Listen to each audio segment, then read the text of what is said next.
प्यारे बच्चों, मैं आशीष अग्रवाल आप सभी का स्वागत करता हूं विद्या क्लासेस में। बच्चों, आज हम 11वीं क्लास की फिजिक्स में चैप्टर नंबर 2 पढ़ रहे हैं, सरल रेखा में गति, motion in a straight line. ठीक है। और बच्चों, आज का जो हमारा लेक्चर होने वाला है वाला आज का बच्चों हमारा लेक्चर हो गया वाला लेक्चर नंबर 3। ठीक है। कौन सा नंबर जाएगा बच्चों आज इसका? तीसरा नंबर जाएगा बच्चों आज इसका। ठीक है, तीसरा लेक्चर आज आपको हो गया वाला।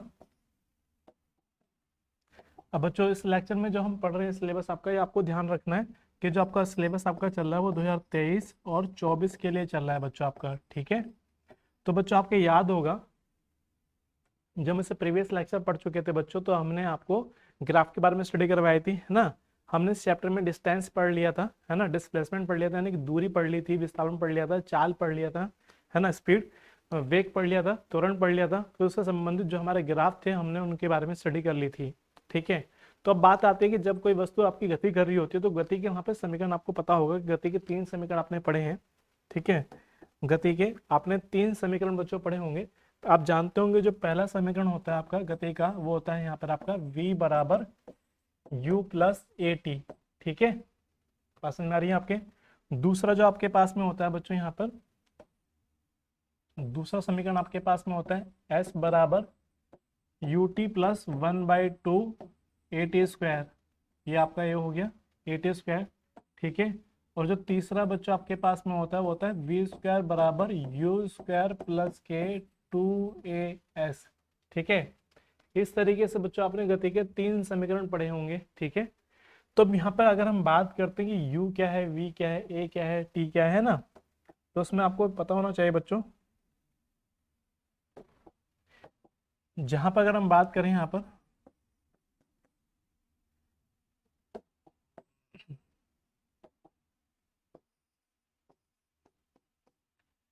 जहां अगर बच्चों हम बात करें यहाँ पे कि जो u होता है उसको बोलते हैं बच्चों प्रारंभिक वेग होगा। वो आपका क्या होगा बच्चों?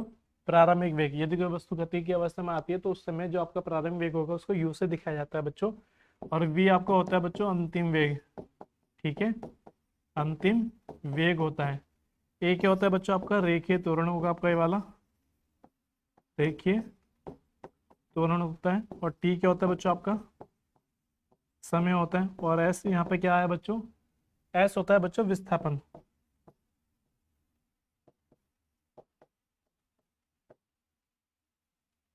विस्थापन होता है बच्चों, रेखीय विस्थापन।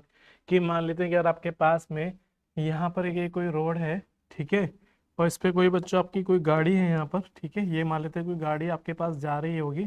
ठीक है, इस तरीके से मान लो यहाँ पे कोई गाड़ी जा रही है आपकी ये वाली। तो उस केस में जब चल रही होगी तो यहाँ पे आपका जो वेग होगा वो u होगा। और जब ये गाड़ी चलती हुई यहाँ पर बच्चों यहाँ पर आ जाती है, उस केस में इसका अंतिम वेग मान के चल लेंगे हम यहाँ पे बच्चों। आपका यहाँ पर जो इसका अंतिम वेग हो जाएगा वो v हो जाएगा। और यहाँ से यहाँ तक की चली गई जो दूरी होगी वो बच्चों s हो जाएगी। ठीक है। तो जब भी कोई वस्तु आपकी एक सरल रेखा में गति करती है, सब देख पा रहे होंगे कि सीधी सड़क रेखा पर ये गति कर रही थी गाड़ी आपकी, तो उस केस में मान लेते हैं कि u वेग से गति कर रही होगी ये वाली। और कुछ t समय बाद बच्चों ये a से b पर चली जाती है। और a से b पर जाते समय इसका बच्चों अंतिम वेग यहाँ पर v हो जाता है। और दूरी यहाँ पर बच्चों ये s को ट्रेवल कर लेते हैं। डिस्टेंस अगर यहाँ पर देखते हैं, जिसके यहाँ पर डिस्प्लेसमेंट बताया जाएगा कि किसी गतिशील वस्तु की बच्चों प्रारंभिक स्थिति पॉइंट a पर थी और अंतिम स्थिति कितनी थी? पॉइंट b पर, के बीच की जो दूरी होगी उसका बच्चों यहाँ पर विस्थापन कहते हैं। तो मोटा मोटा अगर हम बात करें बच्चों, गति के 3 समीकरण हमारे यहाँ पर होते हैं। v बराबर u प्लस ए टी, दूसरा आपका s बराबर U T plus 1/2 A T square. ठीक है। और तीसरा बच्चों आपके सामने v स्क्वायर बराबर u स्क्वायर प्लस के 2as। ठीक है। आपके बच्चों बात समझ में आ गई होगी। अगर ये बच्चों आपके बात समझ में आ गई है, ठीक है, तो अब इन तीनों समीकरणों को बच्चों हम एक ग्राफ के माध्यम से प्राप्त करेंगे। कि क्वेश्चन एग्जाम में आ जाता है कि गति के 3 समीकरणों का व्युत्पन्न कीजिए या निगमन कीजिए ग्राफ के माध्यम से, है ना। यह क्वेश्चन इस तरीके से आ जाता है बच्चों आपके होम एग्जाम में कि ग्राफीय विधि से गति के समीकरणों का निगमन कीजिए। तो जैसे हमारे पास 3 समीकरण आए हैं बच्चों, तो आपसे तीनों समीकरण को निगमित करवा सकता है, या इन डायग्राम से आपको एक क्वेश्चन इस तरीके से डायग्राम दे देगा कि आपसे वो क्वेश्चन पूछ लेगा। ठीक है, ग्राफ के माध्यम से जो आपको ग्राफ दे रखा होगा बच्चों। ठीक है, तो किस तरीके से आपसे वहां पर उसको कैसे किया जाएगा। ठीक है, तो चलिए बच्चों आइए देखते हैं। जैसे मान लेते हैं आपके सामने कोई ग्राफ आ जाता है, ये क्वेश्चन आपके सामने इस तरीके से आ जाता है कि एक समान त्वरण से गतिशील वस्तु का शुद्ध गति की संबंधित समीकरण है ना। तो जैसे हम जानते हैं गति के 3 समीकरण होते हैं बच्चों। एक समान त्वरित गति के लिए गति के समीकरणों का वेग समय ग्राफ से निगमन, निगमन यानी कि बच्चों उत्पत्ति, उत्पत्ति कह सकते हैं ना, ये हम कह सकते हैं उसको व्युत्पत्ति बच्चों, यानी कि उत्पन्न करना, ठीक है, प्राप्त करना। तो किस तरीके से बच्चों यहाँ पर किया जाएगा, ठीक है, बात समझ में आ पा रही है बच्चों आपके।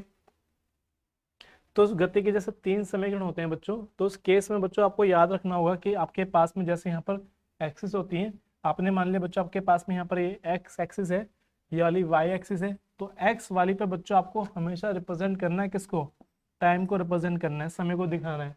तो ये आपका पॉइंट ओ हो जाएगा। पॉइंट ओ से जैसे आप एक्सिस पे चलेंगे तो आपको समय दिखाना है, और ओ से जब आप वाई एक्सिस पे चलेंगे बच्चों तो यहाँ पर आपको दिखाना है वेग। तो आपके सामने जो ग्राफ होगा बच्चों ये वाला, इसको हम यहाँ पर बच्चों कहते हैं वी टी ग्राफ होगा ये वाला, ठीक है। तो वी टी ग्राफ होगा। वी टी ग्राफ हम जानते हैं बच्चों, जो स्ट्रेट लाइन आती है ये वाली, ये जो स्ट्रेट लाइन आती है किसको रिप्रेजेंट करती है बच्चों, आपकी त्वरण को रिप्रेजेंट करती थी, ठीक है। तो यहाँ पर दिखा रखा है कि माना एक वस्तु u प्रारंभिक वेग, आपके सामने कोई वस्तु होगी, मान लिया कि वो पॉइंट ए पर है, पॉइंट ए पर है यहाँ पर, है ना। उस केस में उसका जो बच्चों प्रारंभिक वेग होगा वो u होगा, ठीक है।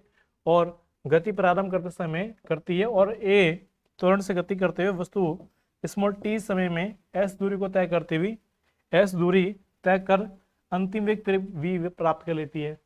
तो जैसे जैसे बच्चों आपका समय बढ़ रहा है, हम मान के चल लेते हैं कि वो आपका अंतिम वेग जो होता है वो बच्चों v प्राप्त कर लेती है, यानी कि अगर हम यहाँ से यहाँ तक की वैल्यू को देखें तो वो बच्चों v हो जाएगा। और ये जो लाइन आपकी है ओ सी जस्ट इसके इक्वल हो जाएगी। जैसे हम इस पर एक लंब डालेंगे ना, इस तरीके से लाइन डालेंगे, तो मतलब ये इस तरीके से कि आपके पास में यहाँ पर ये एक्सिस हो गया, ये वाला बच्चों वाई एक्सिस हो गया, ये पॉइंट आपका ओ हो गया, ठीक है। अब ये वाला पॉइंट आपके पास में हो गया बच्चों। अब यहाँ पे कोई वस्तु आपके पास ए पॉइंट पर रखी थी, यू वेग से जैसे इसको जलेंगे सब समय बढ़ेगा आपका, तो ये समय बढ़ने से ये आपकी इस तरीके से जाएगी। जब इस तरीके से जाएगी तो बच्चों उस पर एक लंब डाल देंगे यहाँ पे, तो आपको अंतिम वेग v प्राप्त हो जाएगा, जैसे आपने पॉइंट यहाँ पे सीधे रखा है। फिर आपने जैसे इस पर पॉइंट यहाँ पे डाला तो यहाँ पे आपको पॉइंट नजर आ रहा होगा बच्चों ये वाला e, तो यहाँ पे आपको e मिल गया। तो जब हम यहाँ पर कह सकते हैं जो b होगा be वो जस्ट इक्वल हो जाएगा बच्चों ओ सी के। तो हमने बच्चों यहाँ पे दिखा रखा है कि कौन सी वैल्यू किसके जस्ट इक्वल जारी होगी। तो जैसे अगर हम इसको आगे मिला देते हैं डॉटेड लाइनों के माध्यम से, तो हम जस्ट देखते हैं कि यहाँ से लेके यहाँ तक का जो बच्चों समय है वो टी, यानी कि ओ ई बराबर किसका होगा बच्चों, ए डी के, यानी कि ओ ई बराबर ए डी। चूंकि कैसे होंगे ये, यहाँ पे बच्चों आपका आयत बनता है, आमने सामने की वजह बच्चों इसकी बराबर होती है, तो ये वाली जो लाइन होगी ये इसके जस्ट पैरेलल होगी, यानी कि इक्वल हो जाएगी, तो इसलिए टी आ रहा है।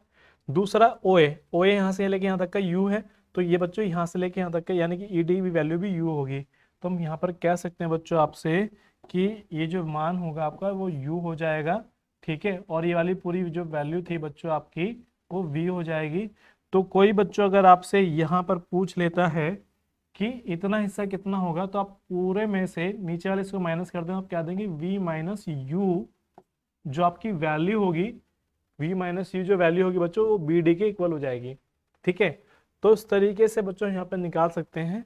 और यहाँ वस्तु के लिए जो वेग समय वक्र एक सरल रेखा ए भी प्राप्त बच्चों आपको होती है, जैसे डायग्राम में दिखा रखा है, ठीक है। तो देखिए बच्चों ग्राफ के माध्यम से, जैसे आपका पहला समीकरण है बच्चों आपका ये वाला, है ना। पहला समीकरण आपसे मान लो वो कहता है कि इसको निकालिए भैया, ठीक है।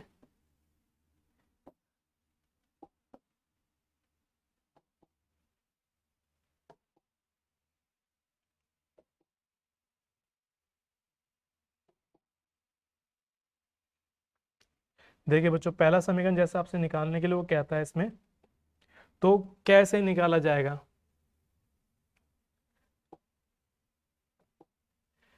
तो देखिए बच्चों यहाँ पे जैसे आपसे पहला समीकरण निकालने के लिए यहाँ पे आपसे कहता है वो, तो उस केस में यहाँ पे जो आपका पहला समीकरण आता है बच्चों यहाँ पे आपका, तो हम यहाँ पर कहते हैं कि जो पहला समीकरण आपका आएगा ये वाला, ये v बराबर u प्लस ए टी होता है। और इसको बच्चों यहाँ पर वेग समय संबंध भी कहते हैं। क्या कहते हैं बच्चों उसको, वेग समय संबंध। ठीक है, अब वेग समय संबंध कहते हैं तो इसमें आप ध्यान देंगे, जैसे आपके पास में बच्चों ये वाली एक्सिस है यहाँ पर, कि आपके पास बच्चों पॉइंट ओ था, यहाँ से समय आपका आगे की तरफ बढ़ रहा है। ठीक है, ये वाला जो पॉइंट ए है आपका, तो हम यहाँ पर कह सकते हैं जो ए बी होगा बच्चों, ये वाला, ये जो लाइन आपके पास में है ना, ए बी, जिसको यहाँ पर बच्चों बोलते हैं ए बी की ढाल। ढाल यानी कि बच्चों हम कह सकते हैं प्रवणता, वो किसको रिप्रेजेंट करती है, क्योंकि ये जो ग्राफ आपके पास में है बच्चों, वो कौन सा ग्राफ है, वीटी। तो आपको याद होगा बच्चों, जब लेक्चर नंबर 2 पढ़ा रहे थे, आपको बताया था कि जो वीटी ग्राफ होता है बच्चों, जो एक स्ट्रेट लाइन होती है, जो सरल रेखा होती है, जो तिरछी रेखा होती है, वो किसको प्रदर्शित करती है बच्चों, त्वरण को। तो वस्तु का जो त्वरण आएगा इसमें हम कह सकते हैं बच्चों वीटी की प्रवणता आएगी, है ना। वीटी की प्रवणता यानी कि ए बी की प्रवणता, प्रवणता यानी कि प्रवणता आप जानते हैं बच्चों, प्रवणता को एम से दिखाते हैं, और ये जो इक्वल होती है बच्चों आपकी, वो tan थीटा की इक्वल होती है। और tan बराबर बच्चों क्या होता है, लंब बटे आधार। तो उसका मतलब बच्चों यहाँ पर ये जो हिस्सा आपका हो जाएगा वो लंब हो जाएगा। ठीक है, और ये जो हिस्सा होगा बच्चों आपका वो आधार हो जाएगा। ठीक है, बात समझ में आ रही है। लंब अगर देखें तो बच्चों बी डी जाएगा, आधार देखें तो आपका एडिया जाएगा। ठीक है, अब बी डी चूंकि हमको वैल्यू पता नहीं है, चूंकि हमारे पास यहाँ से लेके यहाँ तक का जो मान है बच्चों, ये वाला मान u है। ठीक है, और अगर हम बात करें बच्चों आपसे, हम कह सकते हैं कि ये वाला जो मान होगा आपसे पूरा वो v होगा। तो इसका मतलब यहाँ से जब इसकी वैल्यू को निकालना होगा, यानी कि ये जब हिस्सा निकालना होगा आपको, तो आप क्या काम करेंगे, अगर आपके पास में पूरी लाइन ये वाली v है, ये वाली u है, तो आपको क्या करना होगा, v माइनस यू कर देंगे। तो v माइनस यू कैसे होगा बच्चों, कि बी ई में से डी ई को माइनस कर देंगे। ठीक है, ये डी को माइनस कर देंगे, E B minus E D आ जाएगा, अपॉन में ए डी आ जाएगा। ठीक है, अब चूंकि यहाँ पर ए बी की जो वैल्यू है बच्चों, ई बी की बच्चों वैल्यू कितनी है, v है, तो v आ गया। ई डी की वैल्यू देखिए, यहाँ पे ई डी की वैल्यू यहाँ पे बच्चों आप देख पा रहे होंगे u है, तो यहाँ पे u रख दिया गया है। और नीचे ए डी की वैल्यू, ए डी आपको दिखाई दे रहा होगा बच्चों, यहाँ पर है वो t है, तो यहाँ पे t आ गया। अब t की गुना कर देंगे बच्चों यहाँ पे, तो आपका आ जाएगा यहाँ पे इस तरीके से a t बराबर v माइनस के u, और माइनस का जो होता है बच्चों वो इस साइड आ जाएगा। तो इस साइड आने के बाद में आपका ये वाला हिस्सा बच जाएगा कि v बराबर u प्लस ए टी। ठीक है, तो उस तरीके से बच्चों हम यहाँ पर गति के पहले समीकरण को प्राप्त कर सकते हैं। ठीक है, आई होप आपको ये बात समझ में आ गई होगी। चलिए, जब दूसरे हिस्से की बात करते हैं बच्चों, तो दूसरे हिस्से में क्या होगा, दूसरे हिस्से में आपको जाता है कि गति का दूसरा समीकरण, जिसको बच्चे यहाँ पर बोलते हैं विस्थापन समय संबंध। अब आपका ये जो संबंध होता है s बराबर U T plus 1/2 A T square. तो इसको प्राप्त करना है, तो इसको प्राप्त कैसे किया जाएगा बच्चों, विस्थापन समय संबंध। तो उसको प्राप्त करने के लिए आपको जब मान लेते कि प्रारंभिक वेग, आप यहाँ पर पॉइंट ए पर थे, प्रारंभिक वेग आपका u था। ठीक है, जैसे समय स्मॉल t होता है, तो आप a से यहाँ पर b पर चले जाते हैं। ठीक है, आप a से b पर चले जाते हैं, यहाँ पर इस पॉइंट पर चले गए ना। अब जब आप a से b पर चले जाते हैं, इसका मतलब बच्चों यहाँ पर ये लाइन जो आपकी आती है ये वाली, ठीक है, इस तरीके से जो लाइन आपके पास में आ रही है वाली, तो हम बच्चों यहाँ पर कहते हैं कि अगर आपको दूरी निकालनी है, तो दूरी निकालने के लिए बच्चों आपको देखना होगा यहाँ पे ये वाला, ये जो आपके पास आकृति निकल के आ रही है ना बच्चों, ये वाली कौन से वाली, ये जो हिस्सा निकल के आ रहा है आपके पास में, ये जो आपके पास में हिस्सा निकल के आ रहा है। ठीक है, ये जो आपके सामने निकल के आ रहा है, आपको इसका एरिया निकालना होगा, है ना, कि आपको इसके द्वारा घिरा हुआ एरिया निकालना होगा। ठीक है, अगर आप इस एरिया को फाइंड कर लेते हैं, तो देन आप यहाँ पर कह सकते हैं, है ना, आप कह सकते हैं यहाँ पे बच्चों, अगर मोटा मोटा मैं आपसे कह के चलूँ यहाँ पे, तो हमारे पास सीधा सीधा वैल्यू आ जाएगी ये वाली निकल के, कि यहाँ से ये हिस्सा प्लस ये हिस्सा और ये हिस्सा, ठीक है, और प्लस ये हिस्सा, यानी कि उस लाइन के नीचे का घिरा हुआ एरिया, क्षेत्रफल जो होगा, वो किसको प्रदर्शित करेगा बच्चों, दूरी को प्रदर्शित करेगा। अब यहाँ पर दूरी को प्रदर्शित करने के लिए हम इसको दो हिस्सों में बच्चों ब्रेक कर लेंगे, हम इसको दो हिस्सों में बच्चों ब्रेक कर लेंगे। ठीक है, तो ऊपर का हिस्सा बन जाएगा आपका त्रिभुज, नीचे का हिस्सा बन जाएगा बच्चों आपका आयत। तो हम यहाँ पर बच्चों कह सकते हैं कि अगर आपको ऐसे निकालना है, ऐसे यानी कि दूरी निकालनी है, कि वस्तु द्वारा जो चली गई दूरी होगी वो वेग समय ग्राफ तथा समय अक्ष के बीच घिरी आकृति का क्षेत्रफल होगा।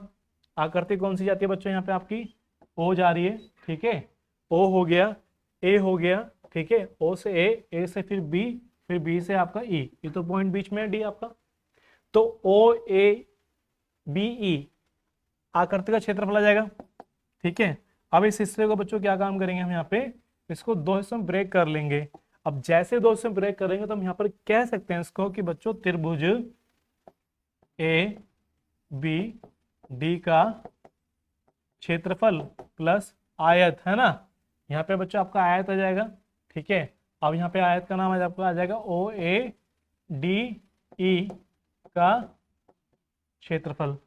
अब त्रिभुज का क्षेत्रफल का बच्चों फॉर्मूला क्या होता है, 1/2 आधार गुना ऊंचाई, है ना, आधार गुना ऊंचाई, प्लस आयत क्या होता है बच्चों, लंबाई गुना चौड़ाई। ठीक है, तो अब यहां पर देख के आपको बताना है बच्चों कि 1/2 तो ठीक है, आधार कितना जाएगा यहाँ पे, ए डी जाएगा। ठीक है, तो इसकी जगह लिख देंगे बच्चों ए डी। ठीक है, ऊंचाई कितनी जाएगी बच्चों आपकी, बी डी। ठीक है, तो आपकी आ जाएगी ऊंचाई भैया बी डी, प्लस यहाँ पे बच्चों ये वैल्यू प्लस में है, और यहाँ पे लंबाई कितनी जाएगी आपकी, हम यहाँ पर कह सकते हैं ये वाली लंबाई ए डी जाएगी, और चौड़ाई आपकी जाएगी बच्चों ओ ए जाएगी। ठीक है, अब वैल्यू पुट करेंगे इसमें, तो वैल्यू पुट करने के लिए आप बच्चों यहाँ से देख सकते हैं ये जो मान आपके पास में आ रहे हैं, तो एस बराबर आपके पास में आ जाएगा बच्चों 1/2, ए डी की वैल्यू कितनी है, टी है, बी डी का मान कितना है बच्चों, बी डी, बी डी का है बच्चों यहाँ पे,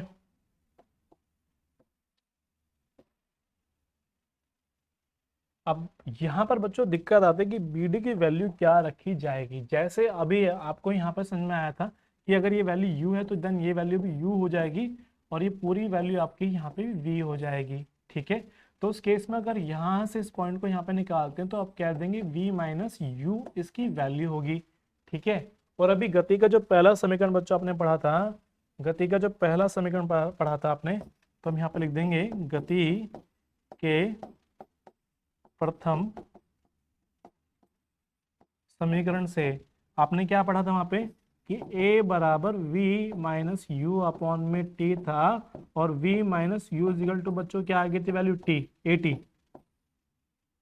तो क्या मैं इसकी जगह, अब मुझे ये बताइए देख के, क्या मैं इसकी जगह ये वैल्यू नहीं रख सकता, यानी कि vt बराबर में यहाँ पे at नहीं रख सकता, क्या रख सकते हैं ना, बहुत बढ़िया। अगर ये बात समझ में आ गई आपके, तो हम यहाँ पर क्या लिख देंगे, bd की वैल्यू बच्चों at प्लस एडी की वैल्यू t, इसकी वैल्यू u। तब इसको बच्चों सोल्व कर लेंगे तो कितना आएगा आपका s बराबर 1/2 a टी ओ टी बच्चों होगा टी स्क्वायर। ठीक है, प्लस यू टी। ठीक है, तो आपका कुल मिला के यहाँ से निकल के जाता है बच्चों आपका s बराबर U T plus 1/2 A T square. ठीक है, इस तरीके से बच्चों आपकी यहाँ से वैल्यू फाइंड हो जाती है, और गति का दूसरा समीकरण आपका प्राप्त हो जाता है। तो आपको ये याद रखना है कि ग्राफ के क्वेश्चंस में अगर आपसे कोई दूरी पूछी जाती है बच्चों, तो आपको क्या करना होगा, दूरी निकालने के लिए आपको उस आकृति के द्वारा घिरा हुआ एरिया निकालना होगा, क्षेत्रफल निकालना होगा। और जैसे आप क्षेत्रफल निकाल लेंगे तो आप यहाँ पर बता पाएंगे कि उसके द्वारा वस्तु के द्वारा चली गई दूरी कितनी होगी। ठीक है, चलिए बच्चों अब आगे चलेते हैं। अब तीसरा जो हमारे पास समीकरण बच्चों आपका वो वेग विस्थापन समीकरण होगा। ठीक है, तो हमको तीसरा वाला समीकरण निकालना होगा बच्चों, v स्क्वायर बराबर u स्क्वायर प्लस के 2as, हमको इसको प्रूव करना होगा। इसको प्रूव करने के लिए सिंपल वही है, चली गई दूरी आपको निकालनी है। बस फर्क इतना है बच्चों इस केस में अब आपका कि यहाँ पर आपको इस आकृति को निकालना होगा कि ये जो आकृति आपके पास में है ये कितना एरिया आपका लेके चलती है। ठीक है, ये जो आपको त्रिभुज देख रहे हैं ना बच्चों, इस तरीके से ये जो आप त्रिभुज देख रहे हैं यहाँ पे, ये आपको त्रिभुज निकालना होगा कि इसके द्वारा घिरा हुआ क्षेत्रफल कितना होगा। ठीक है, अब अगर हम यहाँ पे इसको देख लेते हैं बच्चों, तो हम यहाँ से कह सकते हैं कि जो वैल्यू होगी ये वाली, ये इस तरीके से हो जाएगी। ठीक है, बातें समझ आ रही है बच्चों आपके, यानी कि ये एरिया इसको ये कवर अप करता है। ठीक है, तो इसका मतलब ये वाला एरिया आपको निकालना होगा।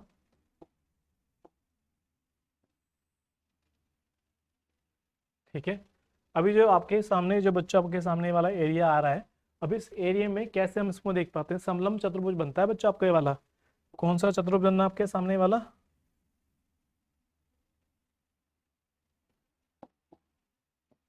समलंब चतुर्भुज। ए ये रहा, सॉरी ओ ये रहा, ए ये रहा, बी ये रहा, ई ये रहा।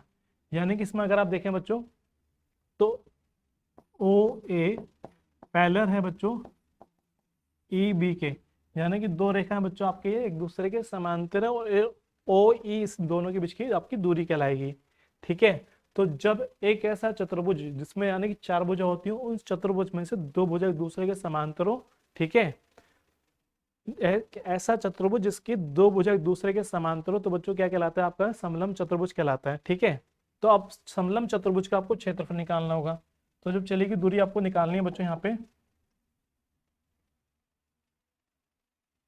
जब चलेगी आपको दूरी निकालनी है बच्चों, तो इसका मतलब हो जाएगा एस बराबर समलंब चतुर्भुज, है ना, ओ ए बी ई का क्षेत्रफल। एस बराबर क्या होगा बच्चों? समलंब चतुर्भुज का क्षेत्रफल का सूत्र होता है 1/2 समांतर भुजाओं का योग गुना उनके बीच की दूरी, है ना।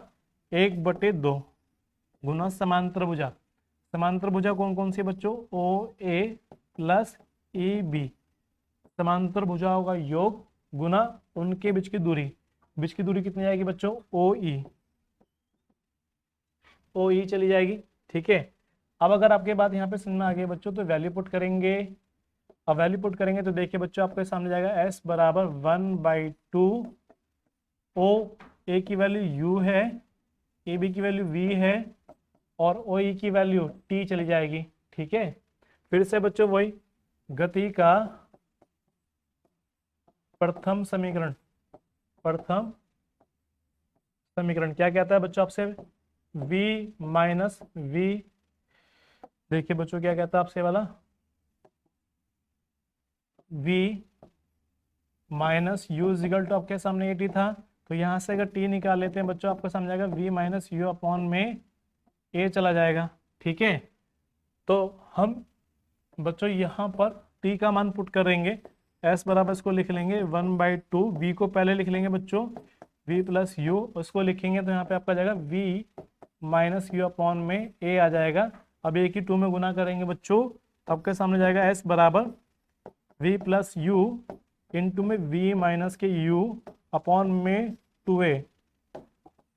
ठीक है, अब 2a की मल्टीप्लिकेशन हो जाएगी आपकी तिरछी वाली, तो ये यहाँ चले जाएगा, तो आपका जाएगा 2as बराबर, एक बार जोड़ एक बार घटाओ वाला फॉर्मूला बन जाएगा ना कि वी स्क्वायर माइनस के यू स्क्वायर, और यहाँ से बच्चों आपके सामने जाएगा वी स्क्वायर बराबर यू स्क्वायर प्लस के 2as। ठीक है, तो ये है आपका बच्चों गति का तीसरा समीकरण। ठीक है, तो इस तरीके से ग्राफ के माध्यम से बच्चों हम गति के तीनों समीकरणों को व्युत्पन्न कर सकते हैं, उनको निकाल सकते हैं। आपके होम एग्जाम जब आपके 11th क्लास के होंगे तो आपसे क्वेश्चन ये 100% पूछा जाता है कि ग्राफीय विधि से गति के समीकरणों का निगमन कीजिए। ठीक है, तो चलिए बच्चों अब इस पर जो सवाल आपसे पूछे जा सकते हैं वो कैसे आ सकते हैं। जैसे आपके सामने सवाल दे रखा है वाला बच्चों, आपके सामने वाला, इसमें आपसे कह रखा है निम्न चित्र में प्रदर्शित समय वेग, यानी कि आप देखें यहाँ पे कि आपको समय दे रखा है, टी दे रखा है, और यहाँ पे आपको वी दे रखा है ऊपर की तरफ, तो आपके पास बन जाएगा बच्चों ये वी टी ग्राफ। कौन सा ग्राफ बन जाएगा? वी टी ग्राफ, है ना। बात समझ में आ रही है बच्चों आपके? तो वी टी ग्राफ से याद करना आपको, नंबर 1 आपको निकालना है बच्चों 0 से 10 सेकंड के बीच में औसत त्वरण। 0 से 10, 0 यहाँ पर हो गया, 10 यहाँ पर हो गया। ठीक है, अब इसके बीच में अगर आप देखें तो बच्चों आपके सामने जो स्ट्रेट लाइन जाती है वो ये वाली जाती है। ठीक है, बात क्लियर हो पा रही है? कोई दिक्कत? अगर ये दिक्कत आपको नहीं आ रही है तो हम यहाँ पर कह सकते हैं बच्चों कि अगर ये पॉइंट आपके पास में ए है और ये वाला पॉइंट आपके पास में बच्चों बी है, ठीक है, तो हम यहाँ पर कह सकते हैं, यानी कि जब हम फर्स्ट पार्ट इसका कर रहे होंगे बच्चों, फर्स्ट पार्ट जब हम इसका कर रहे होंगे तो फर्स्ट पार्ट में क्या सकते हैं 0 से 10 सेकंड में औसत तुरंत जो निकाला जाएगा बच्चों, यानी कि एक एवरेज वैल्यू ए वी, ए औसत त्वरण को ए से दिखाते हैं बच्चों, और यहाँ पे ए लिख देंगे ए वी यानी कि एवरेज वैल्यू। ठीक है, तब देखेंगे बच्चों यहाँ पे कि स्ट्रेट लाइन में इसमें वैल्यू क्या निकल कर आती है। तो हम यहाँ पर त्वरण के लिए जानते हैं कि लंब बटे आपका आधार हो जाएगा, लंब यानी कि ए बी, आधार यानी कि आपका ओ बी। ठीक है, अब इसकी वैल्यू जस्ट अगर इसके देखते हैं तो ये इसके जस्ट इक्वल आ जाएगी। यहाँ पे जो आपको दे रखा है 2 नंबर, तो उसका मतलब आपको जो वैल्यू दे रखी है बच्चों वो 2 दे रखी है। और ओबी की वैल्यू देखेंगे बच्चों यहाँ से दे जाएगी तो ये वैल्यू आपकी 10 चली जाएगी। तो उसको जब भाग करेंगे तो वैल्यू आपकी निकलेगा 0.2 मीटर पर सेकंड स्क्वायर। तो बच्चों आपके सामने इसका क्वेश्चन का आंसर आ जाता है। ठीक है, अब अगला सवाल देख लेते हैं। अब अगले सवाल में बच्चों आपसे कहता है ये कि 40 सेकंड के बीच चली गई दूरी 40 सेकंड में चली गई दूरी। अब बच्चों अगर आपको दूरी निकालनी है तो जो आकृतियां बनी हुई हैं उनका आपको निकालना होगा क्षेत्रफल। तो जैसे अगर मान लो आपके सामने वाला पॉइंट है ओ ए बी, ये वाला पॉइंट सी आ गया, ये वाला पॉइंट आपके पास में डी आ गया, ये वाला पॉइंट बच्चों आपके पास में ई आ गया। तो देखिए कैसे निकालेंगे। दूरी में बच्चों जितना पथ वो कवर अप करता है उसमें सब आपको जोड़ना होता है। विस्थापन आपकी सदिश राशि होती है जबकि दूरी आपकी बच्चों अदिश राशि होती है।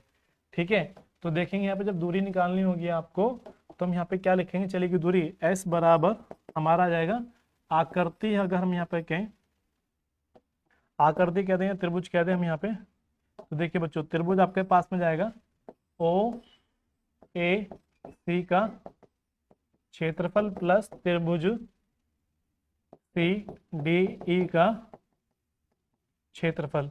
तो देखिए बच्चों कितना जाएगा 1/2, आधार कितना जाएगा बच्चों आपको ओ सी गुना ऊंचाई कितनी जाएगी बच्चों आपकी ए बी प्लस 1/2, यहाँ पे आपका जाएगा आपका आधार कितना जाएगा सी ई गुना ऊंचाई जा के आपकी ऊंचाई के लिए यहाँ पे इसको पॉइंट को एफ मान लेते हैं। तो यहाँ पे बोल देंगे बच्चों यहाँ पे आप एफ डी। ठीक है, तो अगर यहाँ पे बात क्लियर हो रही है तो देखिए 1/2 गुना आपका जाएगा यहाँ पे 20 गुना 2 प्लस 1/2 गुना 20 गुना 2। ठीक है, तो ध्यान देंगे यहाँ बच्चों यहाँ पे 2 से 2 कैंसिल हो जाएगा, 2 से 2 कैंसिल हो जाएगा, आपके पास बचेगा बच्चों 20 प्लस के 20। तो कितना आ गया बच्चों 40 मीटर आपकी दूरी निकल के आ जाएगी इस तरीके से। ठीक है, तो बच्चों बात समझ में आ रही है। और विस्थापन अगर आपको निकालना है ना, विस्थापन निकालना, तो विस्थापन के लिए बच्चों आपको विस्थापन में एक तरीके से है तो दूरी ही, लेकिन विस्थापन सदिश राशि होती है। ऊपर का हिस्सा बच्चों प्लस में लिया जाता है, नीचे का हिस्सा बच्चों माइनस में जाता है। तो विस्थापन अगर देखते हैं बच्चों तो ऊपर वैल्यू आपकी जाती है प्लस की 20, नीचे जाती है माइनस की 20, तो कैंसिल होकर आपका जाएगा बच्चों विस्थापन 0। ठीक है, तो इस तरीके से बच्चों आपको ये क्वेश्चंस करने होते हैं। ठीक है, अब जैसे बच्चों आपके सामने अगला सवाल है, अगले क्वेश्चन में आपको ग्राफ दे रखा है कि मान लेते हैं कि ये वाला एक्स एक्सिस आपके सामने है और ये वाला वाई एक्सिस है। ठीक है, ये कुछ आपके सामने पॉइंट दे रखे हैं, आप देख पा रहे होंगे यहाँ पे। अब अगर आपके सामने वाले पॉइंट दे रखे हैं तो सबसे पहले तो इसको ग्राफ में ड्रॉ कर लेंगे आप। ठीक है, कैसे दिखा देंगे कि यहाँ से आप इस वाले हिस्से को यहाँ मिला देंगे। ठीक है, तो आपको समझ में आ जाएगा बच्चों यहाँ पे ये वैल्यू कि अगर हम यहाँ पे देखते हैं कि 2 लिखा है 6 8 लिखा हुआ है, तो इसका मतलब ये 6 मीटर पर सेकंड वैल्यू हो जाएगी यहाँ से लेके यहाँ तक की, है ना। बात समझ में आ रही है बच्चों आपके।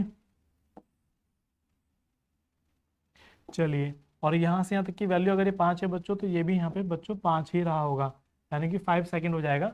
ठीक है, अब अगर पॉइंट मान के चलने बच्चों, जैसे आपको दिखाई दे रहा होगा यहाँ पे पॉइंट अगर मानने पड़ जाए आपको, तो आप मान के चल लेंगे यहाँ पे कि ये ओ हो गया, ये वाला पॉइंट आपके पास में ए हो गया, ये वाला पॉइंट आपके पास में बी हो गया, ये वाला पॉइंट आपके पास में सी हो गया, ये वाला पॉइंट आपके पास में डी हो जाएगा, ए बी सी डी। ठीक है, अब इस तरीके से आ जाएगा। सबसे पहले तो आपसे पूछा गया त्वरण, तो त्वरण आपको बताना हो बच्चों, तो आप क्या कैसे बताएंगे। त्वरण बता सकते हैं कि वीटी ग्राफ में वीटी, देखिए बच्चों वीटी ग्राफ में जो आपका निकल के आएगा त्वरण, त्वरण यानी कि स्मॉल ए, वो क्या हो जाएगा बच्चों ए बी की प्रवणता। प्रवणता कैसे निकालते हैं, यानी कि tan थीटा से tan बराबर क्या होता है लंब बटे आधार। लंब कितना जाएगा बच्चों आपका बी सी अपॉन आधार कितना जाएगा आपका ए सी। बी सी की वैल्यू कितनी है 6 है, इसकी वैल्यू कितनी है बच्चों 5, तो आपका जाएगा 1.2 मीटर पर सेकंड स्क्वायर। ठीक है, इस तरीके से आप कर लेंगे। ठीक है, दूसरा आपसे पूछा यहाँ पे बच्चों 0 से 5 सेकंड के बीच चलेगी दूरी, है ना। अब 0 से 5 सेकंड के बीच चलेगी दूरी, दूरी यानी कि एस निकालना है। तो अब यहाँ पे देखें बच्चों, समलंब चतुर्भुज लगा सकते हैं, एक ये वाली लाइन, एक वाली लाइन, एक वाली लाइन और एक वाली लाइन। तो उसमें जो बच्चों ये वाली और ये वाली भुजा है बच्चों एक दूसरे के कैसी है, समांतर है ना। तो हम यहाँ पर कह सकते हैं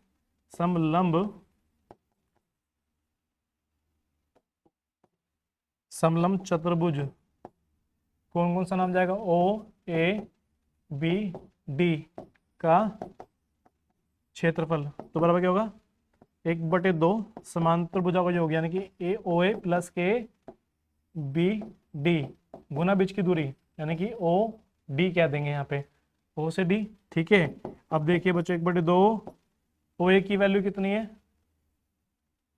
ओ ए की वैल्यू यहाँ से यहाँ तक की वैल्यू बच्चों 2 हो जाएगी ना, फिर 2 हो जाएगा, प्लस बी डी की वैल्यू कितनी है, बी से डी तक की वैल्यू यानी कि प्लस के 8 चला जाएगा। ठीक है, और यहाँ पे वैल्यू कितनी है बच्चों 5 है। तो देखिए कितना जाएगा बच्चों आपका, 8 हो तो 10, 10 गुना 5/2, 2 से इसको काटेंगे 5, 5 पंजे 25 मीटर। तो यानी कि 0 से 5 सेकंड के बीच में बच्चों वो 25 मीटर चल लेगा। ठीक है, चलिए अब आगे चले थे।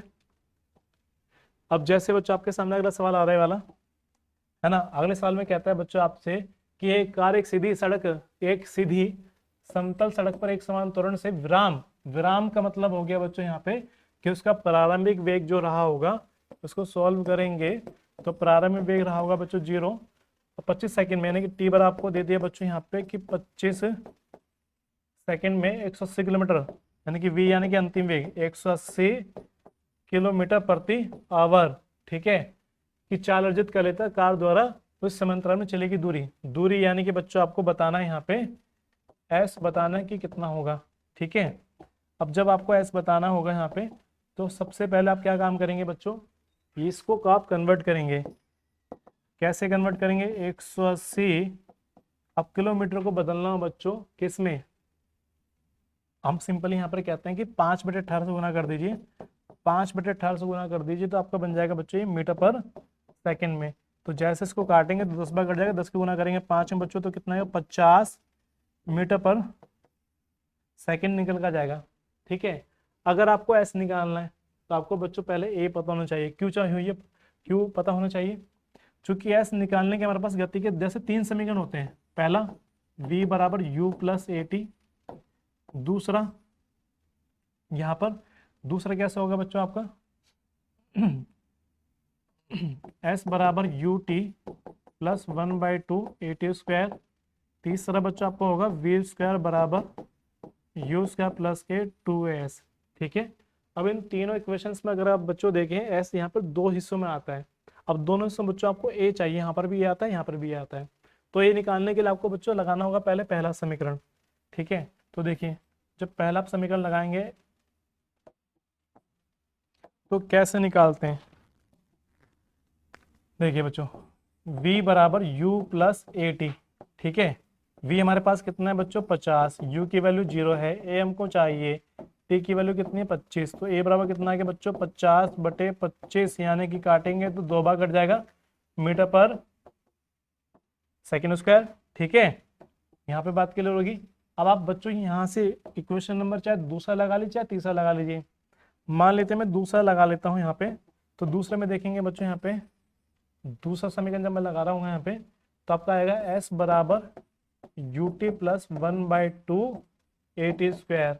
अब यहाँ पे चूंकि प्रारंभिक बच्चों 0 था तो 0 हो जाएगा, 1/2 ए का मान अभी जस्ट हमने निकाल लिया और टी की वैल्यू कितनी थी बच्चों 25 का स्क्वायर चला जाएगा। कितनी वैल्यू आई इसकी निकल के 2 आई ना।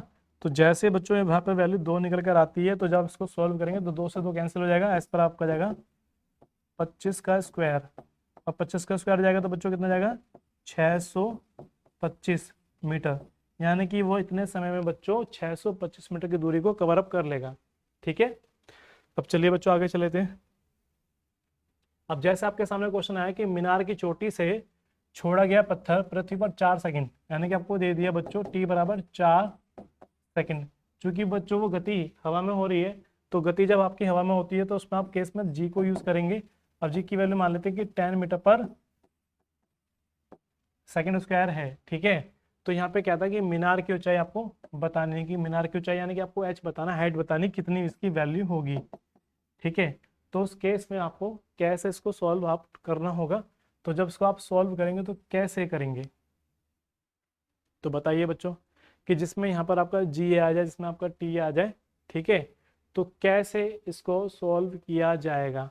तो सबसे पहले तो बच्चों हम लगाएंगे गति का पहला समीकरण।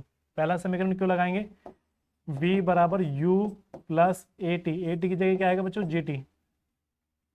अब यहाँ पे पहले हमको v निकालना होगा। मान लेते हैं कि प्रारंभ में जब वो चलेगा तो रुक के हमने छोड़ा ना, तो u की वैल्यू 0 हो जाएगी, g का मान 10 और इसकी वैल्यू 4। तो v बराबर बच्चों कितना आ गया, 40 मीटर पर सेकेंड इसका मान आ गया, ठीक है। अब बच्चों आपको h निकालना है, ठीक है। तो जब आपको h निकालना होगा तो आप कौन सा समीकरण लगाएंगे बच्चों, तीसरा लगा सकते हैं, वी स्क्वायर बराबर यू स्क्वायर प्लस के 2gh, ठीक है। यहाँ पे बच्चों 40 गुना 40 बराबर 0 प्लस के 2 इंटू जी की वैल्यू 10 इंटू में h हमको चाहिए। तो h बराबर कितना जाएगा बच्चों, 40 गुना 40 बटे में 2 गुना कितना जाएगा 10, 10 चौक 4, 2 से काटेंगे 2 बार कट जाएगा, 40 दूनी 80, तो कितना आ गया बच्चों 80 मीटर। तो कौन सा आंसर जाएगा, सी पार्ट जाएगा, ठीक है। तो इस तरीके से बच्चों आपको ये करना होगा। तो चलिए बच्चों, मिलते हैं आपसे अगली वीडियो में। आज के लिए बस बच्चों इतना ही, धन्यवाद।